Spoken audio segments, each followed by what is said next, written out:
How's it going, everyone? Today we have got a 2009 VW Polo GTI. So yeah, let's get into the interview. So what are the specs of this Volkswagen? Well, it is a 1.8 litre 4-cylinder turbo producing around 147 horsepower from factory, which propels it from 0 to 60 in around 8.2 seconds with its 5-speed manual gearbox and front-wheel drive.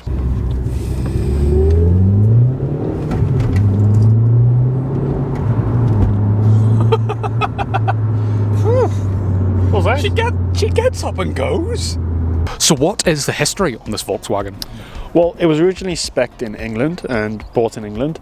Then the second owner, he bought it in England and used it there. He actually moved across to Northern Ireland, where he brought the car with him because he enjoyed it, obviously. And he used it as a bit of a run around here, but he has now sold it on to the new owner, which has the privilege of enjoying it. Now, for being such an old car, is there anything you can really notice that has shown any wear or wear? John, actually, the cabin's actually very, very tidy. Yep. The driver's seat in particular is really well kept. I'm surprised. Usually on the bolster sides of things, by people sliding in and out, you would see it, but it's not. It's fine. Not even just that. I mean, just the plastics on the dashboard. Generally, they would get a lot of scratches and stuff. Yep. But no, it's actually in really good condition. You could mistake it for being a 3, maybe 4-year-old car in a sense, you know. So what would be some more interesting specs about the car?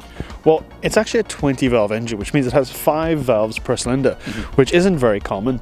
The other thing as well is this has the exact same gearbox as the 1.2 Polo of the same generation, but it does have a bit of an upgraded clutch to handle the power. Yes. But another quite interesting part about this car is, if you compare it to, let's say, its counterpart at Vauxhall or Opel, you have the VXR or the OPC, which is a 1.6 litre 4-cylinder petrol turbo producing 192 horsepower. That is quite a bit more horsepower than, say, almost 50 more horsepower out of a smaller engine. Now, the Vauxhalls and Opels are a little, well, they're just not reliable, but this is, and you can clearly see that Volkswagen were going for quality over just first-end specs. So you have a hot hatch of your own. You have, well, of course, a VXR of the year prior to this. Yes. Would this be a car you would consider?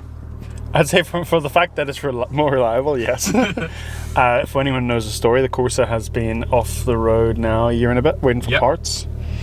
But the Corsa has considerably much more crazy stories behind it. But that we'll get into at another point. I do like this here. It reminds me a lot of my Corsa. You've also got a little 4-pot engine with turbo, which makes nice turbo noises. So, I mean, you can't go wrong with that at all. Yes. Some more bits about the engine. We did mention it's obviously 20 valves, and it's producing a lot less power than actually a smaller engine of a competitive car. Yes. But that is also because they have gone for more economic than just straight up performance. So this will be better on consumption compared to its counterparts. It'll get higher fuel consumption. Yes. It will be more reliable, and Definitely. so there's all those benefits you can look at. So don't purely just look at the specs and say, oh, this similar kind of car, less power, not as quick. This will get you there when the other one breaks down. So what we're going to do is we're going to drop it down into first, slow down, right down, and do a bit of a pull through this nice bit of tunnel here.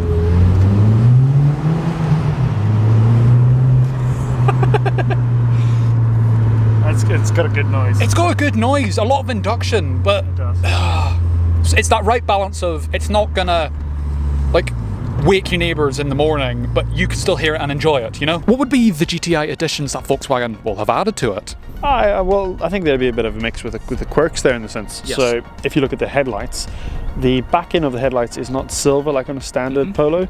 They're actually black. Yes. Then inside the car, when you get inside, you also get a little bit of the nicer bits, in my opinion.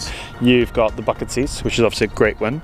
You also have different color stitching. So on your seat belts, on the gear, gear selector, and on your handbrake, you've got a bit of red stitching, which is really nice, as well as a slightly different steering wheel with GTI on the bottom. Now I see what they're saying about that mid-range. It's really good. It's nice and torquey. Really good. You're not even going over 3,000 RPM there. No, you just drive it driving it quite nicely.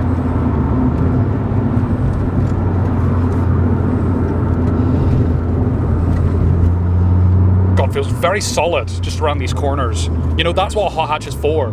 Tight corners and tight bends. It's good. It's very good. It sounds nice as well. That's also. What is the performance like?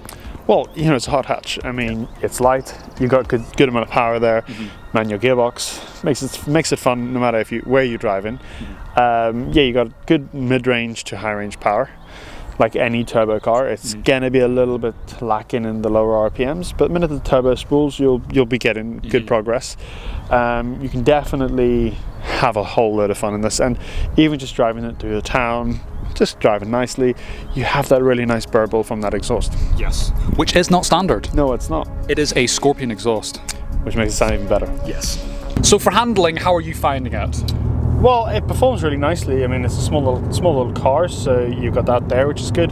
It's not very heavy. I mean, I think weighs about 1.1 tons, something like that. Yeah, so I mean, it's like just add lightness. You know, if a car is light enough, it's got decent tires, decent suspension. Being a GTI, it does have all those things. It performs well, very well. Specifically on a nice summer's day in the UK. So having spoken to the owner, he actually told me that this car has performed better than the 0 to 60 that it's rated at the factory. He managed to get 7.7 seconds to 60 with 3 people in it, full tank of gas, and he said he almost missed a gear. So, I mean, to me that personally sounds like this car is probably at least a stage 1. I would say it's performing more than about 150 horsepower, probably closer to the 200 range. Now, that is not confirmed, that is just purely from just being told the story. But, you know, I wouldn't be surprised, you know, these engines can probably hold a good bit more power from standard, reliably without any issues. It's got all of the elements of a great hot hatch. It definitely does, 100%. Yes. No doubt. Handles nicely, goes well, has a good noise. Gear shift's good, steering's nice. It's a hot hatch, and that's what makes it cool. So what other quirks would this car have? Well, you've got your set tire pressure, which is quite a nice feature to have, specifically on a car that's quite, well, it's an older car. You don't get that very often. You also have your ESP, so your traction control effectively on and off. Great to have. Behind the driver's seat is a little button, like a little car, and it says off on it. Not quite sure exactly what that is, but if you do know, drop a comment below. And while you're there, don't forget to like, comment, and subscribe for more. But going on as well, you also have the 6 CD changer this car was spec'd with, which is a very nice addition to have. Because it's got a manual gearbox, that makes so much of it. Like, I'm pretty sure the Renault Clio RS, the newer generation, you know, the generation we reviewed, DCTs. They're dual clutch and the flat wheel paddle.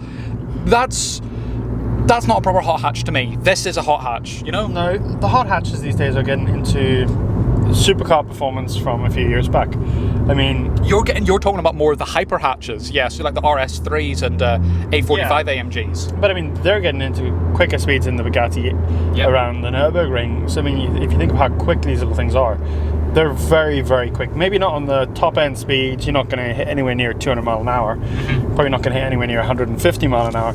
But see, in countries like the UK, small little back roads, and you know, small towns and cities, and it's gonna take a Ferrari and destroy a Ferrari every day of the week. Oh yeah. Now it's time to rate the car. So for Future Classic, we've given it a 7. For Daily, we've given it a 6. For Wallet Hurt, we've given it another 7. And for Fun, once again, we've given it another 7. So the total is 27 out of 40, which is 67.5%. So thank you guys so much for watching. Make sure you like, subscribe, follow our vlog channel and our TikTok channel, link in the description, and I'll see you in the next one. Bye-bye.